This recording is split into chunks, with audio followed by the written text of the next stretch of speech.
ইসলামের অন্যতম শত্রু আবু জাহেল। তার বাবার নাম হিশাম ইবনুল মুগিরা। হিশাম ছিল পৌত্তলিক। রাসূলুল্লাহ সাল্লাল্লাহু আলাইহি সাল্লাম এর নবুয়ত লাভের আগেই হিশাম ইন্তেকাল করেন।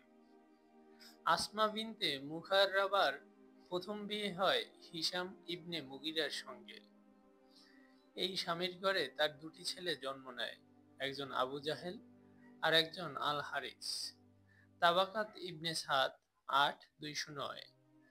আসমার দুই ছেলের একজন ছিল ইসলামের অন্যতম শত্রু আবু জাহেল। রাসূলুল্লাহ সাল্লাল্লাহু আলাইহি সাল্লাম তাকে আমার উম্মতের ফ্রাউন বলে উল্লেখ করেছেন। মুসনাদে আহমদ ৬-৩৭৫।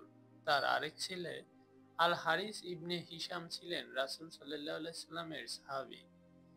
তবে প্রথম দিকে তিনিও তার ভাইয়ের মতো ইসলামের বিরোধিতা করেন। বদর ও উহুদ যুদ্ধে মহানবী সাল্লাল্লাহু আলাইহি সাল্লাম এর বিরুদ্ধে যুদ্ধ করেন। মক্কা বিজয়ের পর হারিস ইবনে হিশাম ইসলাম গ্রহণ করে সাহাবী হওয়ার মর্যাদা লাভ করেন।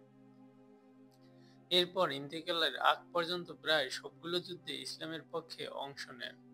তারিক আত-তাবারি ১১৯৭। আসমা রাদিয়াল্লাহু প্রথম স্বামী হিশাম ইবনে মুগিরা ইন্তেকাল করলে দেবর আবু রাবিয়া ইবনুল মুগিরার সঙ্গে তার বিয়ে হয়। তাবাকাত ইবনে সাদ ৮-২০৯। সেকালে আরবে ভাইয়ের ইন্তেকালের পর বিধবা ভাবিকে বিয়ের প্রচলন ছিল। আসমা বিনতে মুহাররাবা রাদিয়াল্লাহু ইসলাম গ্রহণ করে রাসূলের সাহাবী হওয়ার মর্যাদা লাভ করেন।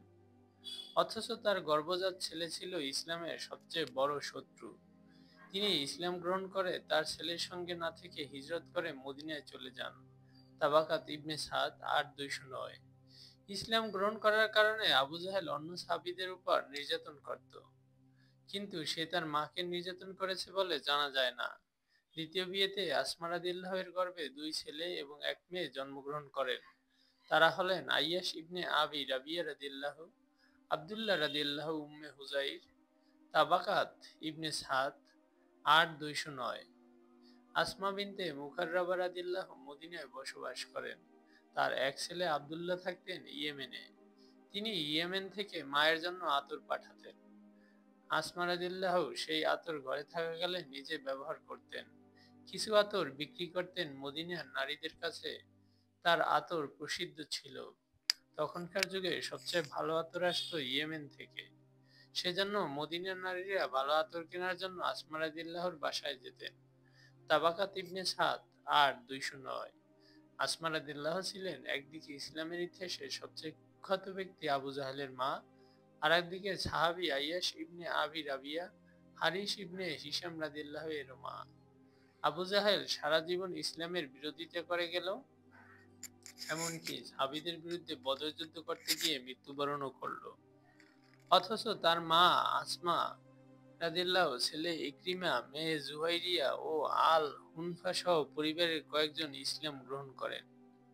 আবু জাহেল চেয়েছিল দুনিয়া থেকে ইসলামের আলো নিভিয়ে দিতে, কিন্তু তার ঘরে ইসলামের আলো জ্বলে ওঠে। সূত্র ১০০ নারী সাহাবীর জীবনী, আরিফুল ইসলাম ইলহাম প্রকাশনী। আসসালামু আলাইকুম ওয়া রাহমাতুল্লাহি ওয়া বারাকাতুহু। ঘটনাটি কেমন লেগেছে কমেন্ট বক্সে জানাবেন। আর ভালো লেগে থাকলে চ্যানেলটি সাবস্ক্রাইব করে রাখবেন।